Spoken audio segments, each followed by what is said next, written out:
Welcome to 3 Questions, where critical thinking is king, and my opinions and research are only here to support your learning and deeper understanding. Hey, I'm your host, Megan, and I'm so honored you clicked on 3 questions today so we can talk about a really important topic when it comes to business. And you know what's so weird to me? This is where a lot of my students and mentees fight me the most. I feel like I would die on this hill. I know I die on a lot of hills. But it is so interesting to me, the pushback again, the what if, the blah, blah, blah, blah, blah, all these, not excuses, but examples of what I call the what ifs, the exceptions, not the rules. And what am I talking about here, guys, is niching down in our business. It's something that often surprises me about the pushback, even when I show people a direct path. I give examples, not just myself. There is always so much resistance here. So rather than kind of breaking through your resistance, I wanted to think of 3 questions that might help you better understand why niching down is critical. And maybe the problem is not niching down, but the niche you are choosing. And before we kind of get into it, I want to kind of paint a picture here. When we talk to everybody, we often talk to nobody. Now, what do I mean by that? Well, let me kind of paint a more clear picture. If you want to tell everybody what they want to hear, you are going to get yourself in trouble. Everybody's been in this instance. I know, as a former people pleaser, this is a place I used to get myself stuck a lot. I would tell Cheryl one thing, and then I would tell Kate the other thing when I was not actually communicating what I really wanted or was feeling. And then when confronted with those things, I was kind of painted in a corner because at the end of the day, I really didn't know how I felt because I was so worried about people's reaction to everything. And we've all been there, and it's going to happen again to me and somebody else. But I use that example because it is really important when we're taking this to business. Not everybody is going to be your customer. Not everybody is going to be a listener to this podcast. I know it's hard to believe, but not everybody loves me, right? But focusing on trying to get everybody to love you or trying to change people's mind is, to me, wasted energy. The best advice, I'm going to share some of this advice a specific client gave me throughout this episode, and I've given it previously.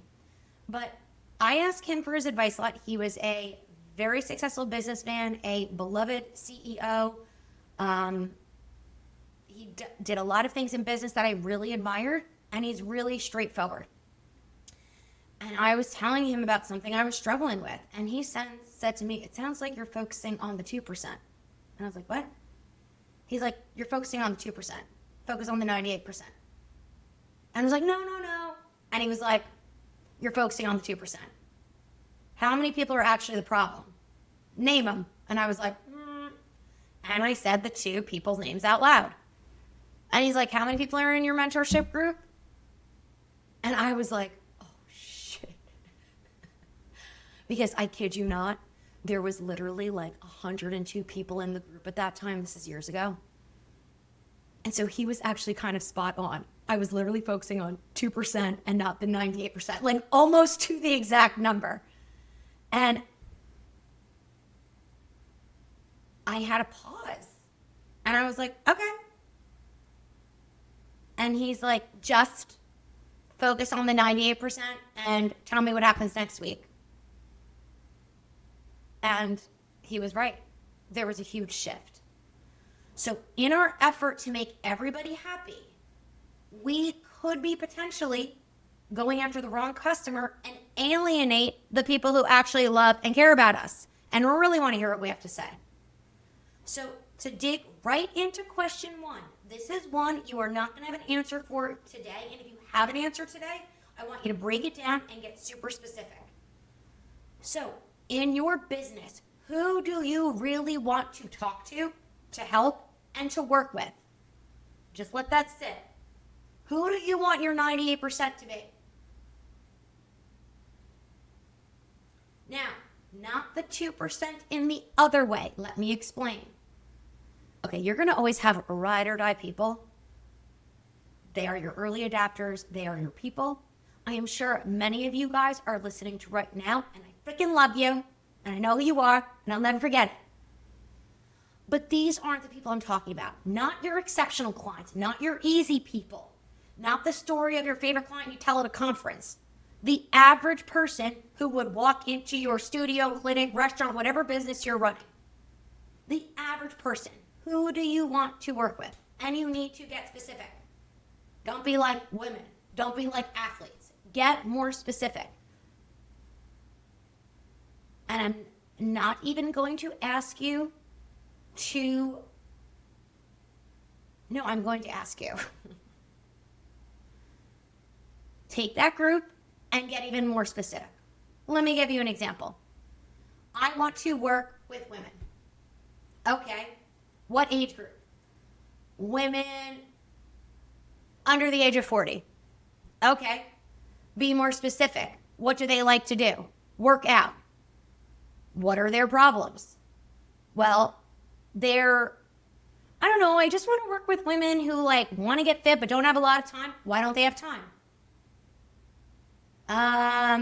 Are they working moms? Are they stay-at-home moms? Or are they working women without children? Those are three very different types of people. And what happens a lot of times is when you say, oh, I want to work with mothers. Okay. Well, there's a lot of different types of mothers. I see them all day long. Okay. There's a lot of judgment among mothers in the groups. I tend not to judge mothers. They're judging themselves enough. But you need to be super specific.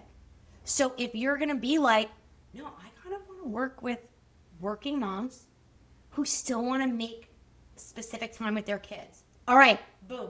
What are their biggest struggles? What are they dealing with? Ask the questions, get specific, and even more specific.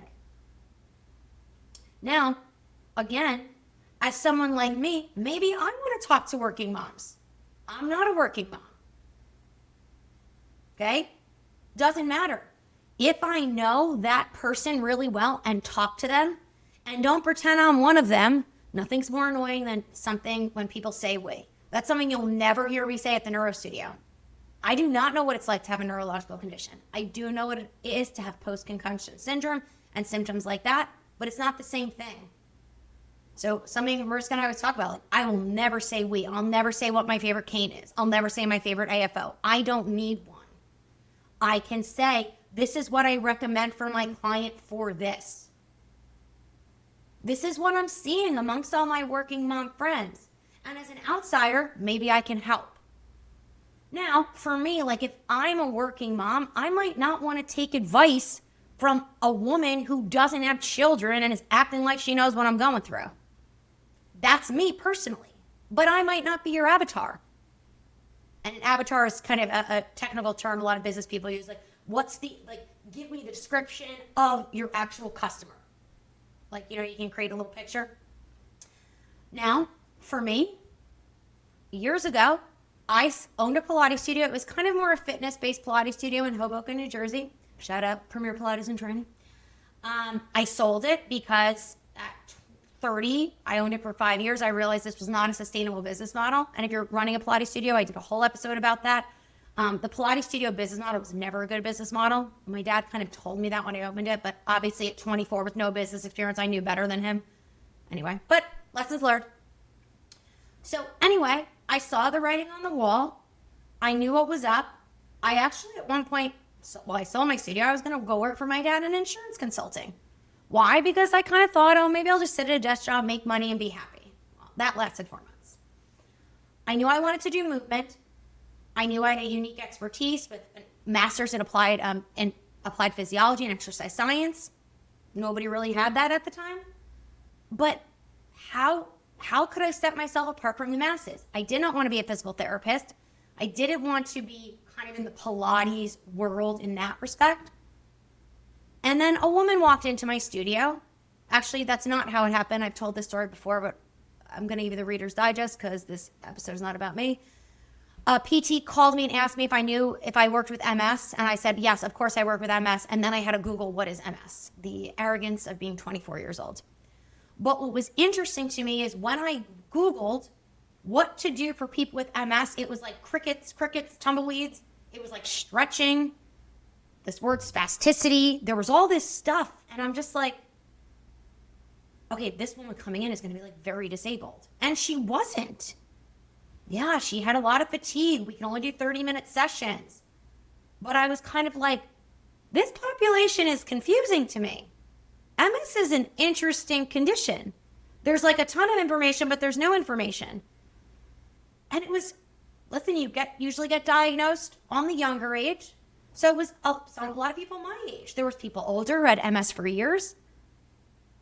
And they didn't look the part. And what I mean by that is, and if you have an invisible illness, I'm sorry you go through this, but a lot of my MS clients look perfectly fine from the outside. Yet they have a lot of trouble moving. They have proprioceptive issues. They have balance issues. They have a lot of other health issues that you wouldn't see. And I'm thinking, I don't know anything, but like, let me see if I can figure some stuff out here. Because it can't be about just strengthening, because if just strengthening them would work, these PT exercises would help, but they weren't. So just off that, I saw a hole in the market. So this is not always what normally happens. So when you want to work with a specific group, I don't want you to think you can only work with them because there's a hole in the market. Now, I kind of got lucky, I guess, because I found something where there was a hole in the market. It was super interesting, and it was a population I wanted to work with. I love working with people with MS. They are, I don't know, such badasses. They don't take no for an answer. They research things. They try new things. They're willing to think outside the box. They're not going to let things stop them. Okay? I guess they would be, considered more of a type A personality like myself. And I kind of was like, these are my people. Okay? I also love a puzzle. I don't love cookie cutter shit where it's like, do this, do that. I like when shit doesn't go right. We've got to figure out, we got to troubleshoot. We got to put on our thinking caps. Remember that in school? Put on your thinking cap. That to me was super interesting. Now, were they a challenging population to work with? Are they still? Yes. But I like that challenge. It was right in my kind of zone of genius. Okay? I've had teachers kind of work and observe me and see the kind of clientele and the tricky cases I have. And they'll be like, I don't know if I want to do what you do. And I'm like, all right, cool. Who do you want to work with? Or they'll be like, I love this. This is exactly what I want to do. And I'm like, awesome. And it's really important. I did an episode of what do you want to be when you grow up? You've got to be honest about that. But you've got to be specific. So me specializing and niching down with MS, on my website, it only talks about MS.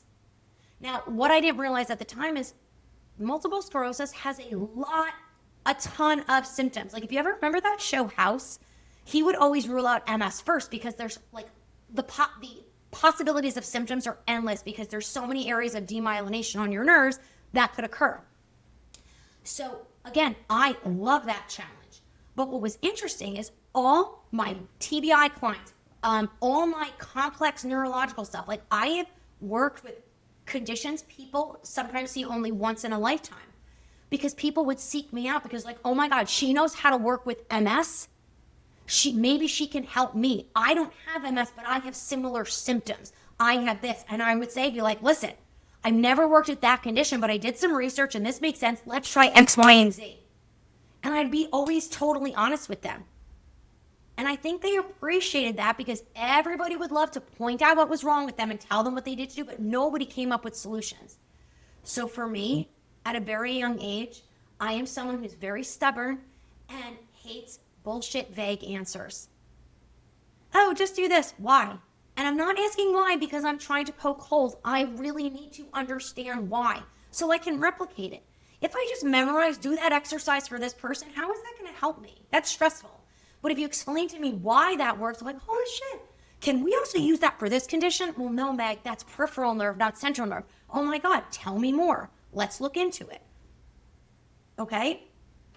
Now, with all that in mind, focusing on one neurological condition over the past 25 years, launched a career to have 2 businesses that are very financially successful, and I still have never lost my North Star. Client sessions and client goals, my clients always come first. That is something I'm most proud of, and that's something that will never change. So when you're thinking about your niche, think about, is this a population I want to work with? So if there's a hole in the market, be honest, do you actually want to work with that population? I told you in that what do you want to be when you grow up episode. I knew from a young age I did not want to be a doctor. I did not want to be a doctor because I don't like working nights and weekends. I don't like doing 48-hour shifts. I like my sleep. I like my own schedule. I don't like writing notes, right? I was like, there's nothing about being a doctor in this world that I would enjoy. So what do I love to do? I like moving. I like talking to people. I love getting in the weeds about things. I have created my own job, right? So when you're thinking about your niche, be very specific. Please promise me you're not going to romance it. One of my favorite students, she works with people she is very hypermobile. She probably has EDS. It's hard to get a diagnosis. You know the deal if you have EDS or hypermobility. And we've been doing a lot. She took my hypermobility training. She's been studying the work for a while. And she actually said to me 2 weeks ago, Meg, I said, yes, I don't want to work with hypermobility. And I said, okay, nobody said you had to. And she's like, it's frustrating to me as someone who lives with it. I feel like I'm getting a lot of people who are resistant or making excuses and stuff like that. I said, okay, I get that. But do you think you can put that aside and not be hard on other people and help them get to where they need to go? And she gave me the most honest answer, and I love her for it. She goes, yeah, I think I can, but I don't want to. I said, done.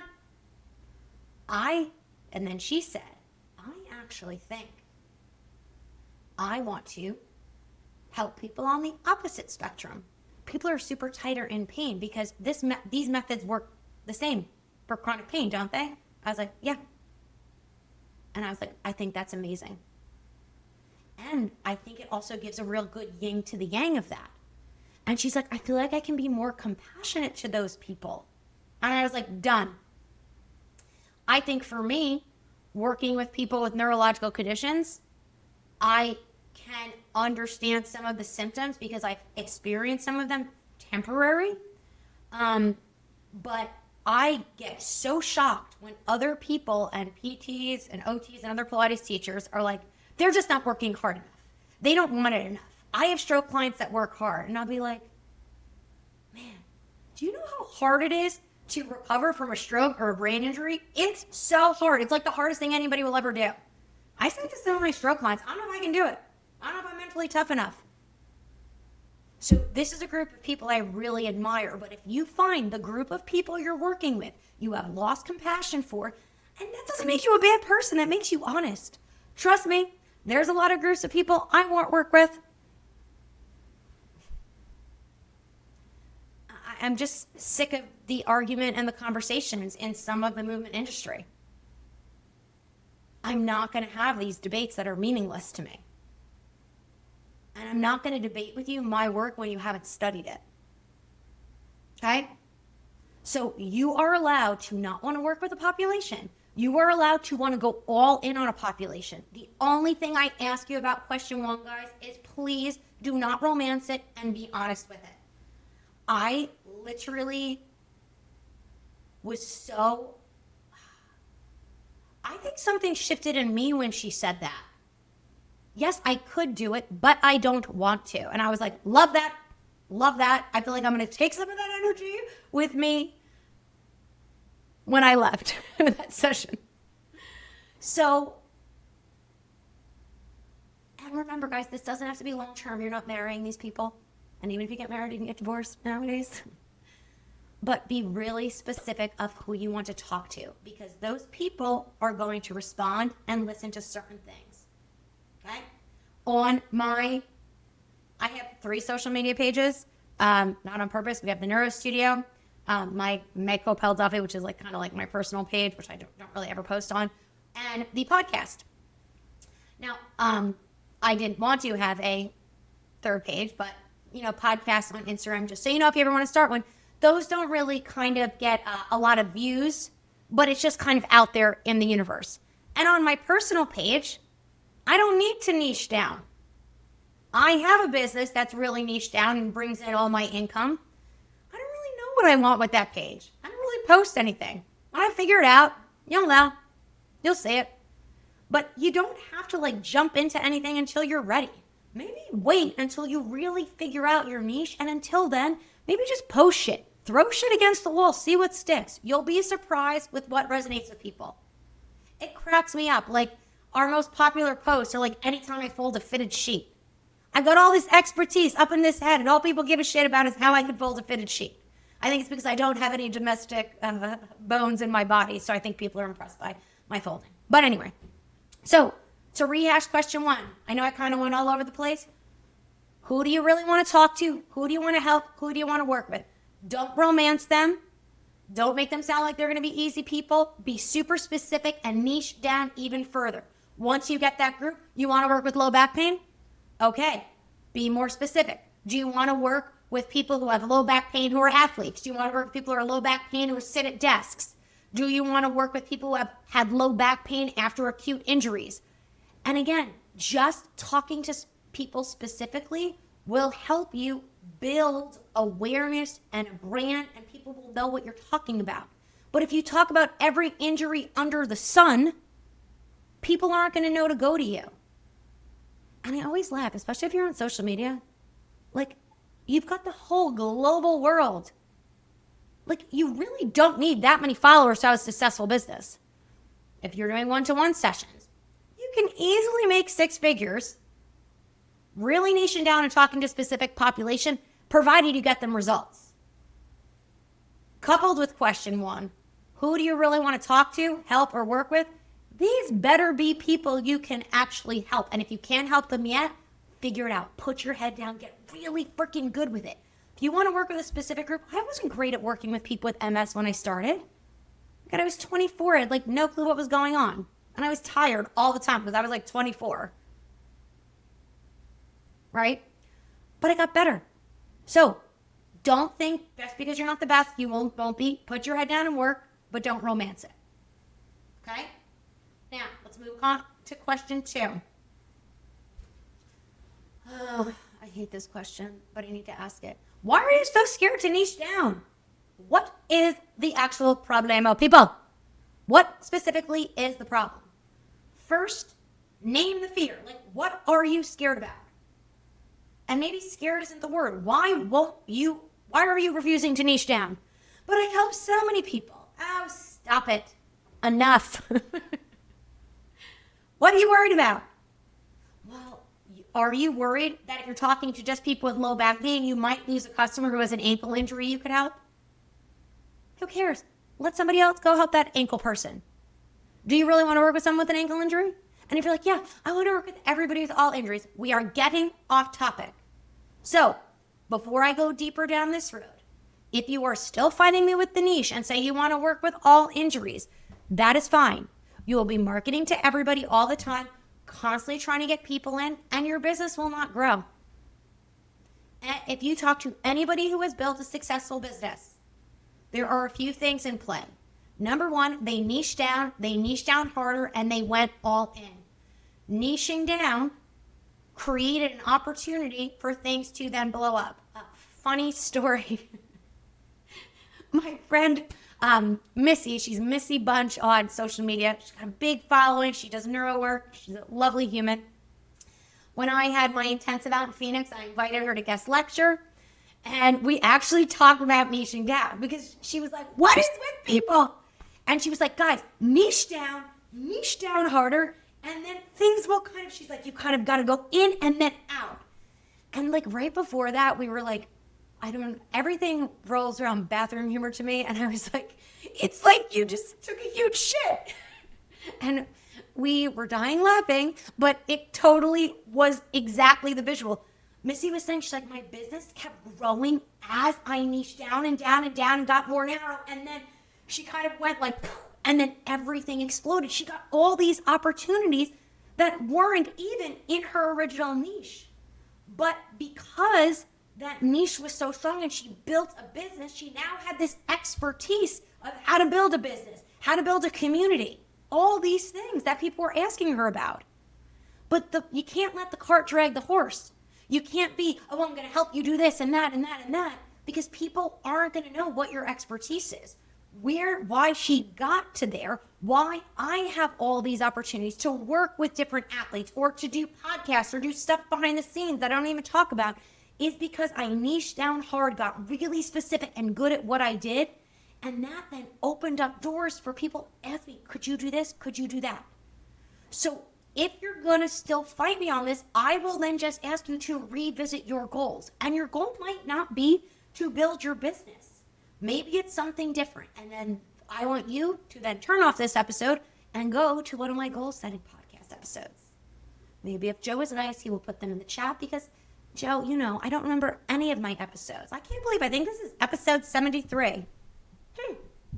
Thank you for being here for 73 30 minutes with Meghann. All right, so back down to specifically why you were scared to niche down.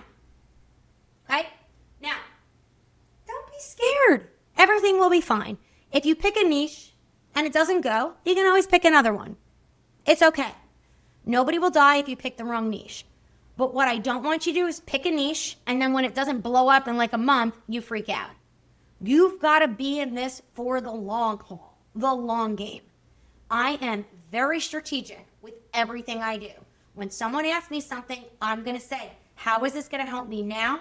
Or could this potentially benefit down the road? And I do that strategically. You have to be strategic about your business. It's like so amazing when people will be like, oh, that's sleazy. Sleazy? It's strategic. Okay? So I'm going to say no to something that totally pulls me in a different direction. But I'm going to say yes. I'll say, hold on, can we do it this way? And then I'm always very clear, how can this benefit me? How can this benefit you? Because I always feel like if something's a one-way street, that's never going to end well. Got to be a two-way street, okay? So think about what the story we told in the beginning about talking to everybody and talking to no one, or kind of people-pleasing. Don't be afraid of the customer you're going to lose. Don't focus on that what if, that shoulda, that duh. Focus on the customers that you can help every single day and talk to them nonstop. Talk to the people you want to talk to every single day. Share everything you know. They'll pay you to organize it. Don't focus on the what ifs. Don't focus on the exceptions. This is so super critical. And please don't play scared. If you're scared or you're nervous, reach out. Be like, Meg, I think I'm going to go in this direction. And my always thought is, okay, perfect. What's step 1? And usually they're like, step, and I'm like, that's step 10. What's going to be step 1? Step 1 is really understanding your consumer. I was just talking to one of my mentees, I have lost track of days. And she's like, so I think I want to go in this direction. And I said, no notes. Love this for you. And she said, really? I go, I love this for you. This is a perfect direction. She wants to be more mobile, not in one spot. She's moving away from brick and mortar. Number 2, she has the personality. She's got the focus that I think she can do what she wants to do on Zoom. The population she chose, I'm like, this is big. This is a small group, but a big group. Do you know what I mean by that? She's like, yeah, I'm a little worried that it's too small of a group. Nope. And this group specifically often gets physical therapy, it's paid for, and then they're kind of thrown to the wolves. Nobody's talking about the pre-surgery. Nobody's doing this. And she's like, I know. I feel like I can do that. I was like, I know. And you're going to kill it. And I said, every time we talk, if you veer off this niche, I am going to pull you back into it. She's like, I don't think I'm going to veer. I feel like I'm ready. And I said, 100%. So 2 things about that. What if I said this was a bad idea? Because I do sometimes devil's advocate people. I test them. But I test them to see if they're really in it. Because don't let anybody tell you no when you have a good idea. Okay? That's number 1. But don't be stubborn and listen to hear what they have to say. If I said to her, okay, that is a really good niche. Do you have the skill set to do that yet? And she said, yeah. And I said, because I said this to another teacher, she wanted to go another direction. I said, I love that for you. But I have worked with you in person. You are a wonderful teacher, but you have to improve your skill set. Because with this population specifically, their margin of error is really small. They have high pain. You've got to be on it. You've got to be the best. You've got to, you see when I assess and I get the sensory input immediately? That's where I want you. And I am here and I will get you there. And I could see in her face she was a little disappointed with my comment, but I had to be honest with her. She was a mentee of mine. I didn't want to set her out in the world ill-prepared. I wanted her to know, do I think she could do it? 100%. But do I think she needs to put her nose down and grind a little more to do it? Yeah. But I would say the same thing to myself. Now, what I love is she did not let that stop her. She didn't say, oh, Meghann doesn't think I'm good enough, blah, blah, blah. No, she kind of has gone in. She's starting sharing stuff on social media and has something scheduled with me in person so we can really hone in on the assessments and the skills that she could potentially add into her business. And I said to her, you don't have to use my assessments, but you do need to have a distinctive skill set to get the job done, because you could be great at marketing. It's marketing stuff, which I think she is going to be very good at. But there's a big difference between marketing and giving results. Now, I'm someone who I'd rather my students be like, I might suck at marketing, but I can get results. Okay? Because that's kind of where the imposter syndrome and all that crap comes in. When you're really freaking good at what you do, to me, that markets itself. And then you can get people to help you there. I don't want, again, cart dragging the horse here. So if you're afraid to niche down, ask yourself, is this the right niche? Do I have the skill set to get the results that people need? And do I really understand my consumer, which is step one? Don't just do it through your experience or your one client. You really have to understand that consumer and give them what they want. Got it? And last but not least, let's go to question 3. What is the best way to get started with niching down? Okay?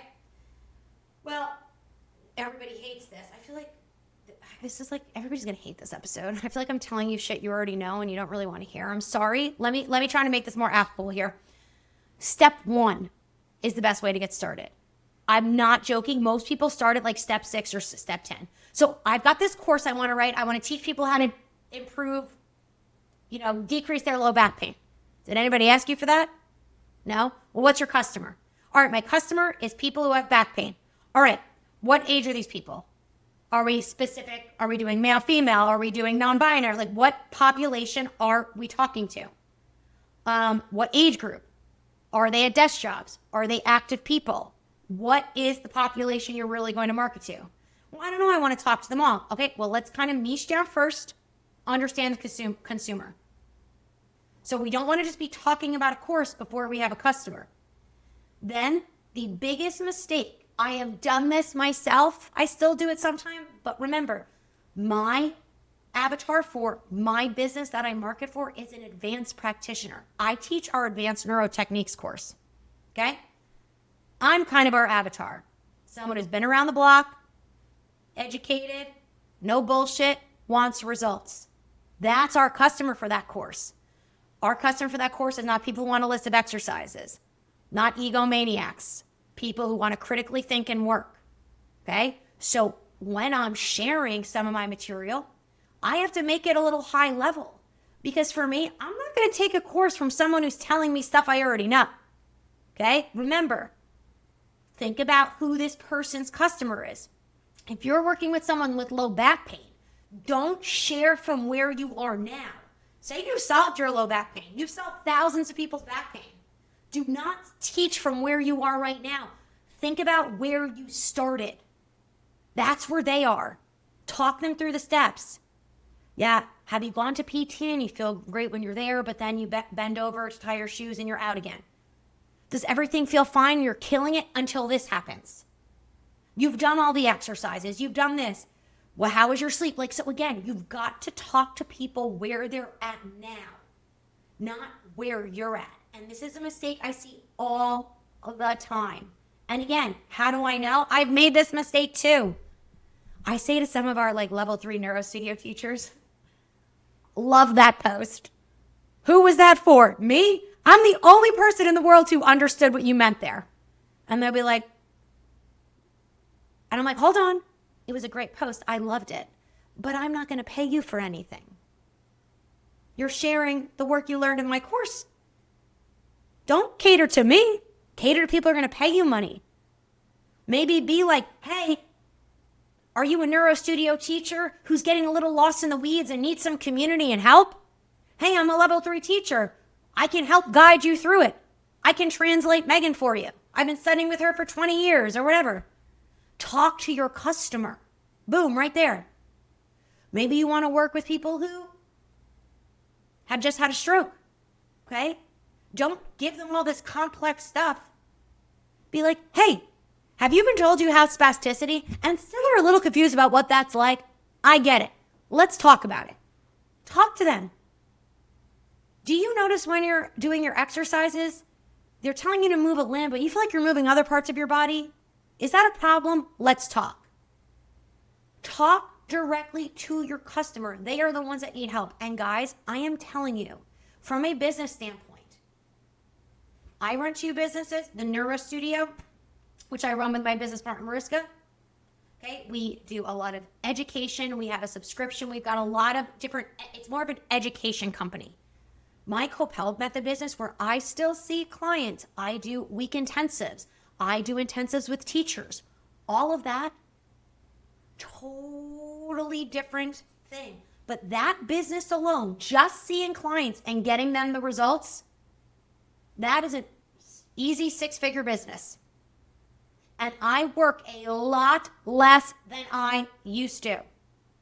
Right? Now, to run businesses, there's a lot of behind the scenes. I've got to do our social media and stuff like that. So I can't see as many clients as I used to, nor do I want to at this point in my life. But I still see clients every week. So time for time business, seeing clients and getting results, it's not a dead business. You could be making very good money getting people amazing results. You can also do some group stuff depending on your population. Maybe you want to help people improve balance. You can do these amazing balance classes that people can do from home, but talk to people about the problems they have. Don't be like, oh, look at all the problems I've solved. Solve the problem for the people. You're people specific. So I know this all seems obvious. And if it feels too simple, it's probably not simple enough. I'm telling you.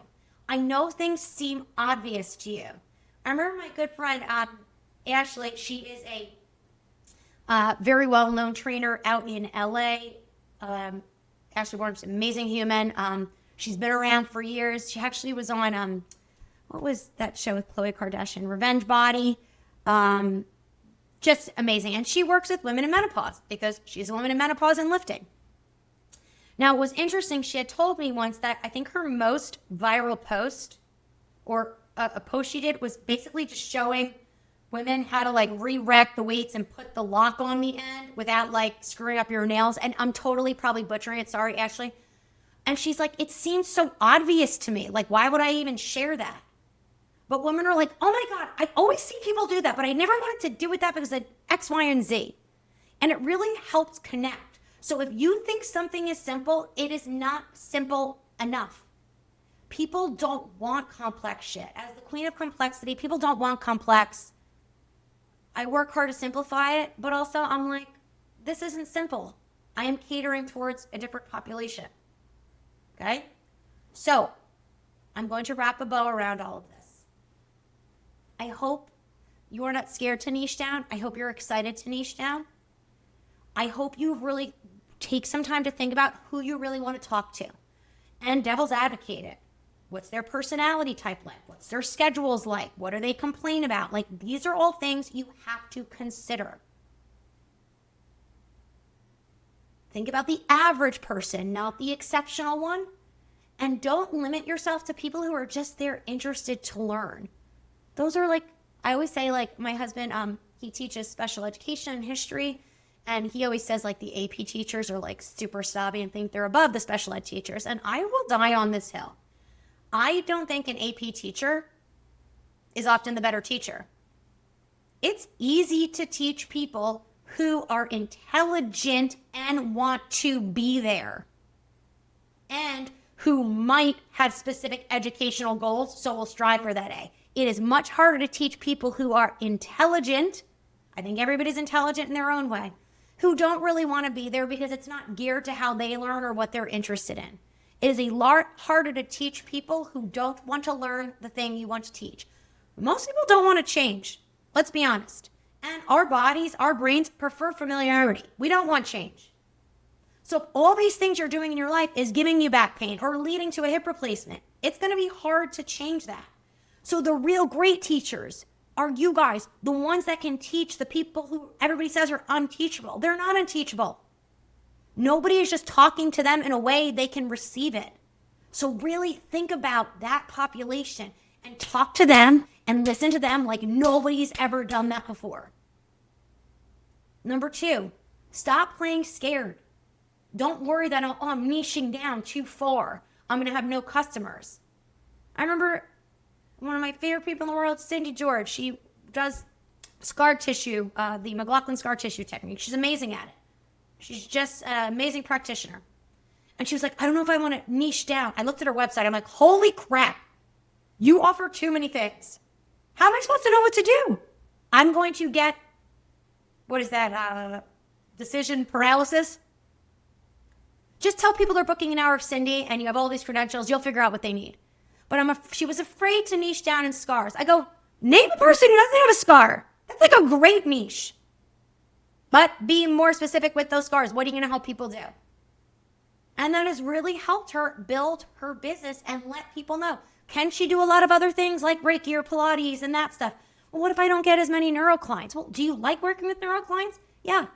But I love working with scars. Awesome. Lean into that. Boom. Because then when they're there and they say, oh, I'm having this problem. Oh, I could also help you with that. Do not be afraid to niche down. The only thing you should be afraid of is picking a niche that you don't love and can't work with. Remember, if there's a hole in the market, great. If there's not, if the market's saturated, even better. If the market is saturated, that means people need it. The market is saturated with hypermobility trainings and stuff like that, and most of them are terrible. It's the same stuff wrapped up in a different bow. So I tell our neurostate teachers, go in there and go in hard. This shit works. This shit's better. We're the only one taking a neuro approach. Be that person. People need results. People with hypermobility need help, and they're not getting it. There's a lot of marketing to them, but no results. So there we go. Don't be scared to niche down. Last piece of the niche, make sure you can deliver. I never make promises I can't keep. Number one, that is stressful. And I find if you're straight with people, they appreciate that. And at the end of the day, I'm teaching movement. I'm not curing cancer. So nothing's kind of a guarantee except X, Y, and Z. This is what I can guarantee. If you put in, this is what we'll get. And last but not least, the best way to get started with niching down is just doing it. Start from where your customer is, not where you're at. Remember, you've already done that hero's journey if you've dealt with that condition or whatever. And again, if you didn't deal with that condition, that's fine. I have made a whole career of working with people with neurological conditions. That doesn't mean I have to have a neurological condition. I've also said a lot of times with people with neurological conditions, they make it about their unique experience. I have created methods that cater to your individual brain, not even your neurological condition. So your brain is going to respond to that neurological condition different than someone else. So I was able to niche down even further. Now, when you niche down even further and you can create something new, you're creating a new language. It's going to be new to people. That's a problem I have, but it's a problem I love solving every day through continuing questions and interacting with people like you guys. So if you're struggling with niching, you have any questions for me, reach out. Let me know your ideas. I will give you my honest opinion. And I will never say no to a niche. I will just say, think about this, this, and this. If that's what you want to do, go all in. Don't let anybody tell you not to do something. Go where the market's saturated. Go where the market's empty. Don't care about the market. Care about what you want. And hopefully, next time we speak, you're a little more niche down. and ready for the next episode. Thanks, guys.